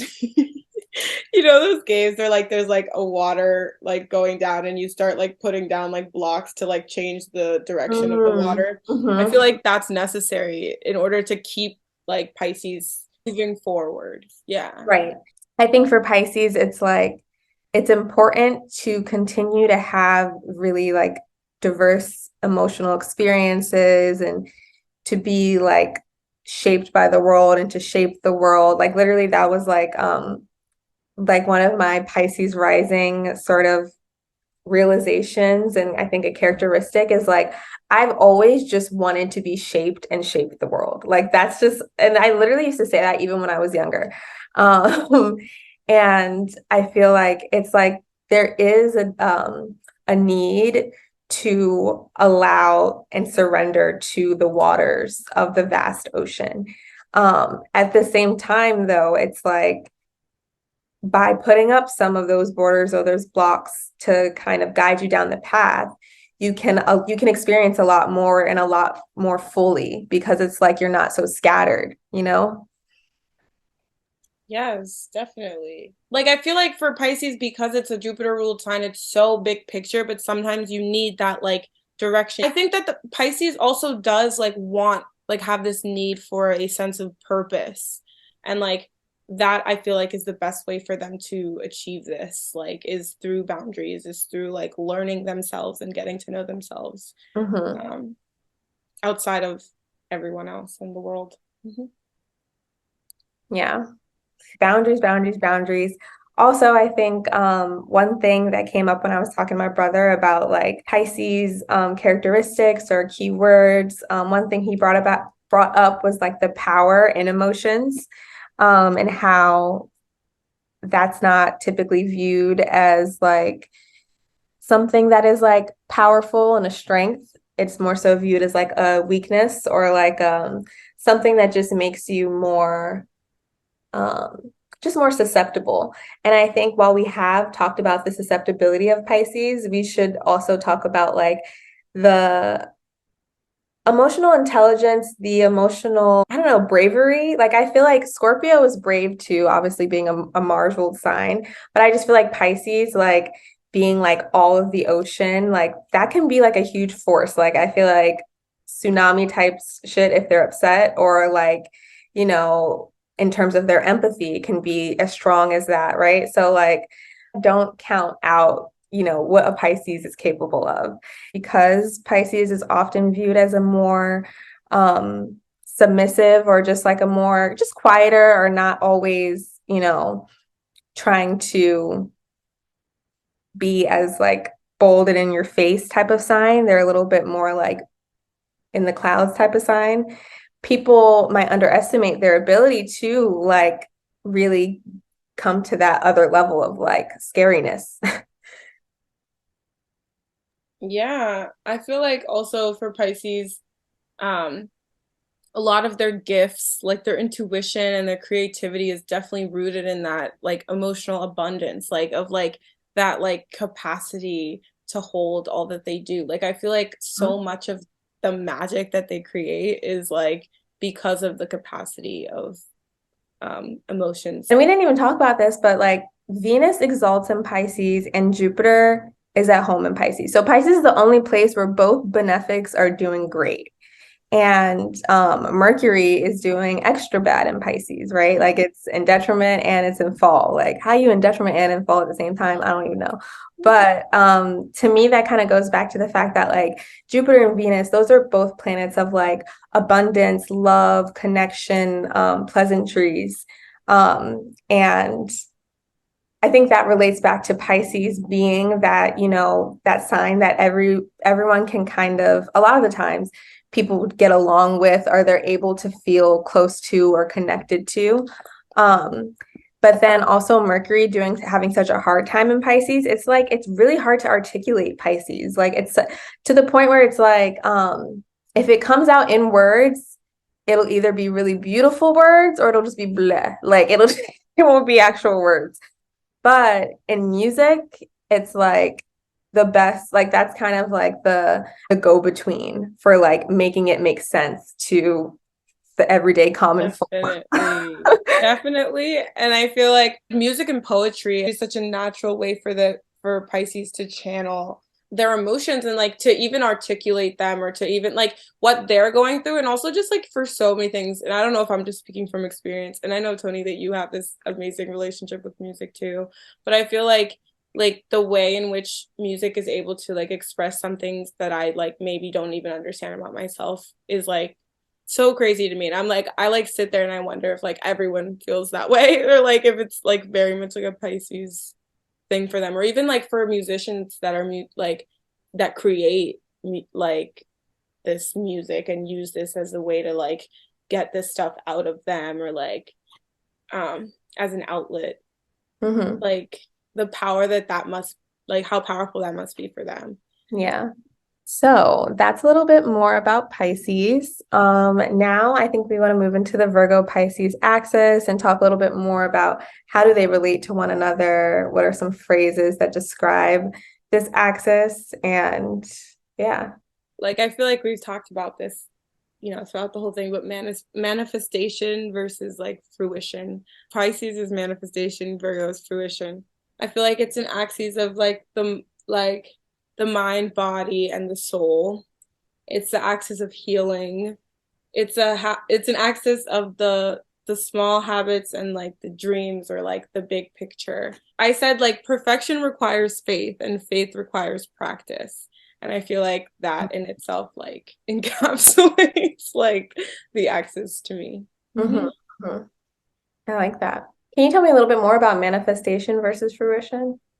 Yeah, so I feel like manifestation because Pisces is able to like come up with the idea in their head or manifest what life they want or like, like in that way, but then for it to come into fruition or for it to come into harvest, I feel like that's the Virgo part of the axis is like the everyday stuff, the making it physical. Yeah, yeah. I had the phrase the physical is spiritual, as well as vice versa. Like matter is spirit, and the fact that like there's magic in the mundane. So I feel like I think of this axis often as like this meeting of, the gods and the human realm and finding the beauty in both of those experiences, not like rejecting embodiment, but also not rejecting spirituality, but like leaving room for those two things to kind of come together. And yeah, like your phrase around faith and perfection and practice definitely gives Virgo Pisces, and just realizing that like, the process is also like, how people say like it's not about the destination, it's about the journey kind of thing. Mm-hmm. There's always going to be another mountain. I'm always going to have to make it move. Yeah, it's the climb. Um, and so I feel like, both like the destination can be great, but like also like the process of getting there, like what would it mean for you to see the miracle in the process, see the magic in the process, and also to keep in mind that like bigger idea around, where you come from, where you're going, source. And so Yeah. like balancing both of those things. And I think also like bringing both of those things into the human experience, like just not letting those become separate, like realizing that it's all the same. What do you feel like Pisces has to learn from Virgo specifically? I feel like Pisces has to learn, like you said, yeah, like the magic in the details and the little things. I think Pisces has to learn boundaries from Virgo. I think that Virgo can definitely be overprotected when it comes to their boundaries, but I do think that for Pisces that might be necessary. Not the overprotection, but just the protection in general. Like you can be connected and still like protect yourself. And I feel like Virgo kind of understands that a little bit better. So yeah. Mm-hmm. Oh, that's interesting. I think that Virgo, I think they definitely have a better grasp on boundaries than Pisces relative to Pisces. But I think Virgo could also learn boundaries, in terms of like, you know, what they're fixing or what their project is. Like I think they can kind of, the mercurial nature of them can lead them down this like sort of sometimes self-destructive, sometimes just like tunnel vision path of like, I need to make this thing perfect. And it's like, you also probably need to practice boundaries with whatever you're working on. Yeah, Um, definitely. or whoever you're trying. I think you brought up Pisces trying to be whoever people need them to be. I think Virgo does a similar sort of thing, maybe not always in the most compassionate way, but they do kind of take it upon themselves to be the like the person who has to give the advice to everyone or the person who has Yeah. to try to help fix everyone's life. And it's like you could have more boundaries around like you don't necessarily need to fix everyone's life. Yeah, I think that they definitely need boundaries in different ways, but in the way that um, Virgo doesn't really take input from people, Mhm. or at least not well or not in front of people, maybe behind the scenes, but like Virgo doesn't like necessarily allow people to alter their like vision or like their like, like they believe in their heads that they have the best idea. So they don't really like take in other ideas as much. And I think in that way, they do have like rigid Mhm. boundaries. Like they are sometimes not even open to the criticism or whatever. And Yeah. I think that in that way, like Pisces could learn from them, like in that sense of how we were talking about Pisces often being too like very sensitive to their environment or sensitive to the people around them or molding to be what another person needs. Hmm. And while Virgo might do that in a different way, I think that when it comes to the sense of identity, I think Virgo has a better grip on that. Yeah, yeah. I think they think a little bit more distinctively about things and not everything is all merging into one for Virgo. Like that would Mhm. be chaos for them. It's more like, okay, but things have parts. We are separate individuals. Like Yeah, yeah. And I definitely do think Virgo has, I think they can be under receiving in what they like take from people. And then like um Pisces is over receiving. yes, definitely. Yeah. One thing that I came across as I was trying to, figure out Virgo and Pisces together. And like as I've already mentioned, I think alchemy is important for both of them. I already touched on like alchemy in terms of like turning metals into gold or silver, but also alchemy is about the spiritual process of like spiritual like purification and this belief in the ultimate divine perfection, which was sustaining these ideals around like, oh, we can make things better in the physical, similar to the way in which we can make things better in the spiritual realm, right? So like this idea of purification, both physically and spiritually. And I think they are both very invested in that, like this pursuit of perfection. I think perfection slash God slash the divine slash source, they're all relevant for Pisces and Virgo. I think they both see the God in you. Like you said, I think there's a potential that they both see and acknowledge. Um, and I think for Virgo, it's like the potential for perfection waiting to be revealed. So they're thinking about how can I mold this into something perfect?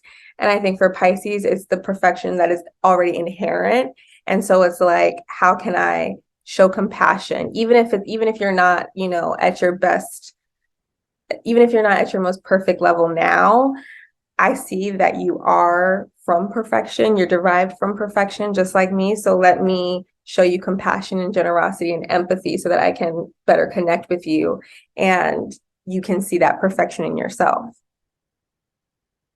So, yeah. Beautifully said. One thing that definitely came up for, I think, both of us, Silver, but, as I was telling you before, um, with alchemy, I like went down this rabbit hole of research. I don't know, during this preparing for this episode, I just felt very mercurial in terms of like trying to break down the meanings of words and figuring out the root word and figuring out how is it used in different contexts and all these different things. But anyways, bringing it back to Hermes, the Greek god and who has associations with Mercury. When I was doing research on that Greek god, um, I came across this other sort of figure whose name is Hermes Trismegistus. This particular god is a combination of the Greek god Hermes and the Egyptian god Thoth, who Silver just brought up earlier. And so this particular god is kind of like the I don't know, the god of alchemy. Like alchemists sort of use the teachings and like the understandings that are associated with this god in support of their sort of alchemy experiments and their pursuit of this divine perfection. And so one of the texts that is associated with this god is the Emerald Tablet. And so as I'm doing my little like research, trying to figure out like put these pieces together to figure out why is this relevant to Virgo and alchemy and all that kind of stuff, I came across like a translation. There's many translations of the Emerald Tablet, which is like a hermetic text that contains like cryptic information about alchemy. And so the alchemists regarded this text as like the foundation of their art. And so like throughout time, the text has been translated and decoded, and it's been translated by like many different like philosophers and various like scientists and people. And so one of the people that translated it is Isaac Newton. And I was like, reading into this translation, and it's not that long, but I'm not going to read the whole thing. So Newton's translation goes like this: "'Tis true without error, certain and most true. That which is below is like that which is above, and that which is above is like that which is below, to do the miracles of only one thing. And as all things have been and arose from one by the mediation of one, so all things have their birth from this one thing by adaptation." So I feel like that was like in that moment of my sort of rabbit hole research, I was like, when Silver and I started this podcast and named it As Above, So Below, we did not dig into the meaning of the statement that much because we always had heard it in like cultural references and like spiritual references. So we just thought it was just like a thing. Like even in our little preview, we even mentioned, we're like, yeah, it's just a thing. If you've been in spiritual communities, you know this. So when we read this, or when I read this, I was like, wow, like as above, so below is here. But not only is it here, but like that's where it originated from. Like the saying as above, so below is from the Emerald Tablet. And I think what a full circle moment. Literally a full circle moment. And it's so reflective of the lesson that this axis teaches us, actually, because, Virgo being that more earthly realm, trying to find the divine within this realm, and Pisces being that above realm and kind of, that inner knowing of the divine inherent in all of us. And so like bridging those two, as above, so below. And even just you like doing this research and finding this slice of divinity in the details, that in itself is Virgo. Right, Virgo exactly. Pisces. Exactly. And that's why I was like, it felt like such a Virgo experience of like, trying to put together the pieces of like what makes up Virgo, what makes up Pisces, and also like having these moments of Pisces interjecting and being like, oh yeah, this is all because we are one, and this is all divinely orchestrated. Like this is all like so intentional. And even just like finding this, like for you to find this on our last episode or during the research for our last episode, and for us to close out this way, like with this like quote, I don't know, it was very like synchronicitous. So that's a very beautiful addition. Mm-hmm. Yeah, I feel like, doing that research and coming across that really brought it home for me. I feel like there's definitely more we could say, but before we close it out, I do want to just talk a little bit about being Pisces risings, and what that's meant for us and how that's impacted our journeys here and throughout this conversation. I feel like being a Pisces rising for me is literally like finding the divine or finding source in the everyday life experience of being human, of like even in those like even when you're like grieving, or like when like in those moments of loss or sorrow, of like literally finding little moments and like just like everything feeling like so orchestrated, like, and you're just like, and it just makes you feel like you're in the right place at the right time. And like just like I feel like for me that's the biggest thing, or even just like little like messages that I feel I'm getting from spirit or from God or from ancestors. Like, and whether or not that's like legit, whether or not that could be disputed, I feel like that for me makes life like exponentially better, and like it makes me so much more grateful and excited and joyful to be alive and to be experiencing this. And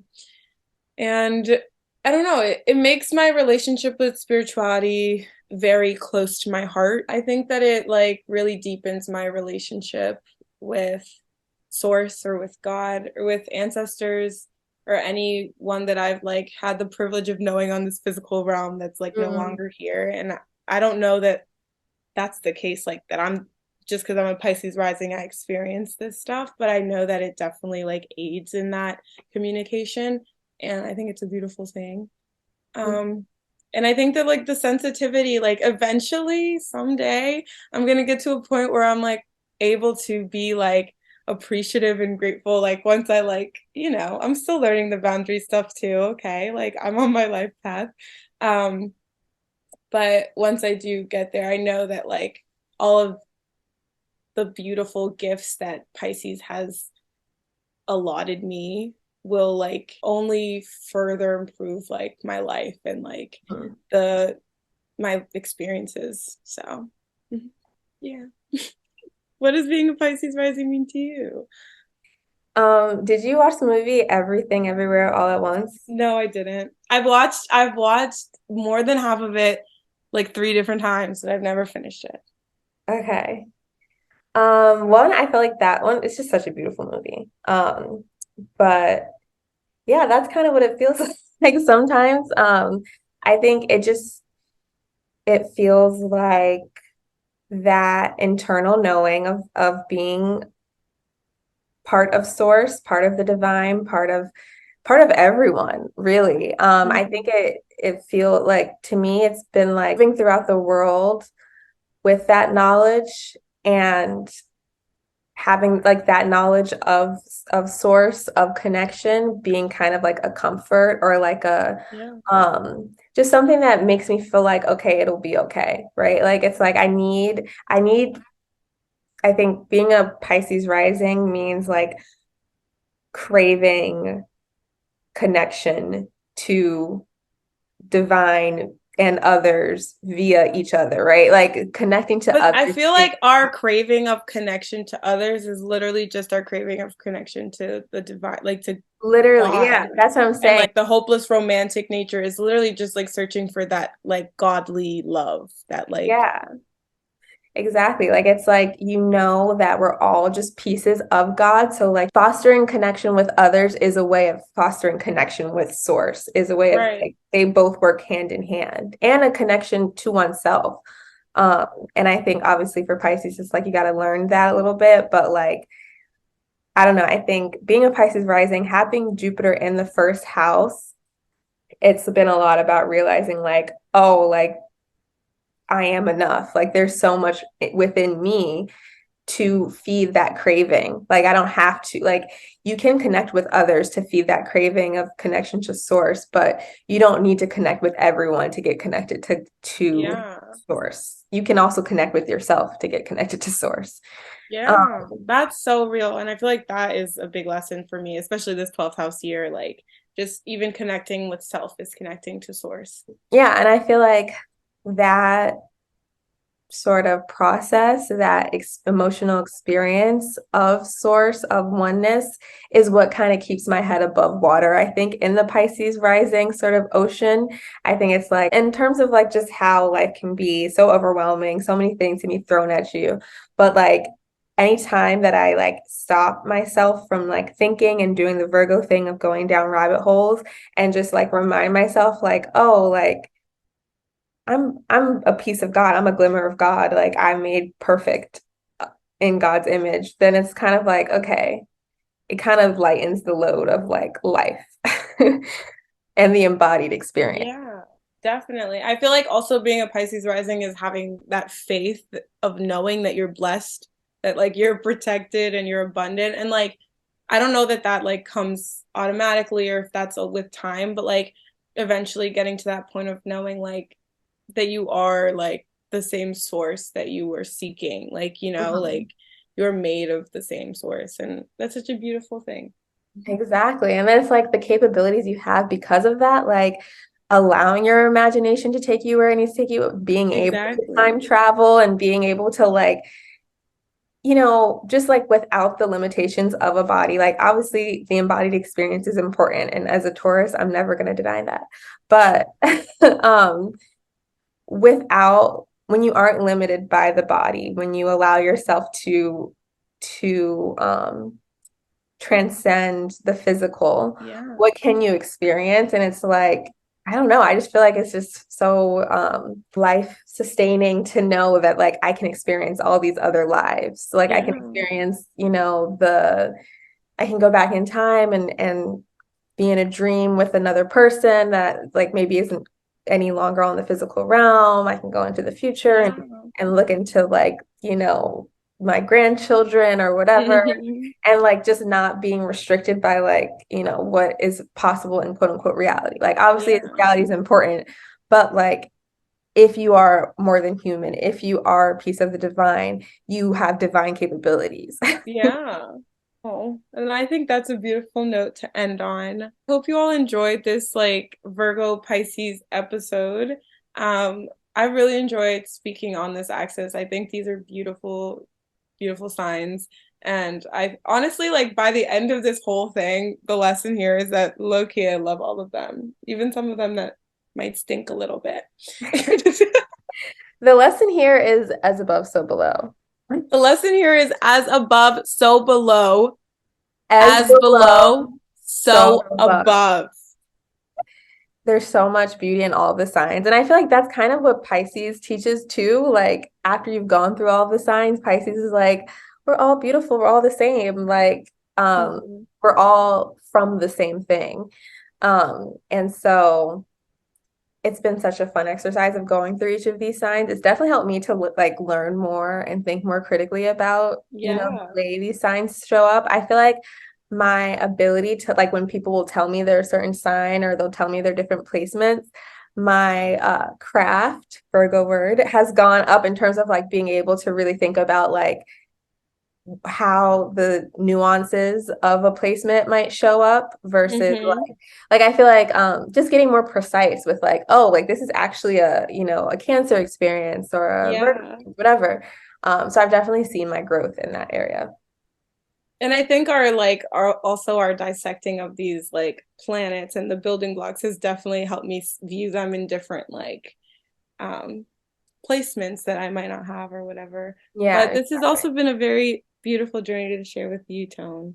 And I I know. really Yes, enjoyed like doing this with you of all people. yes, me too. I really feel like, this Pisces rising connection that we've had, all of our friendship, all of our lives, and the past lives before it, really came together and has been articulated in a really nice way in terms of the conversations we've shared. And so I'm glad we got to do it. Yeah, I am too. So thank you all for listening and joining us on this journey. And we will hopefully be back for another season. Who knows on what subject, but send us recs if you think you really have a strong idea. Only strong ideas. Please do. I've gotten a few suggestions. I know who y'all are, okay? And we will see you next time. We'll see you next season, guys. Bye.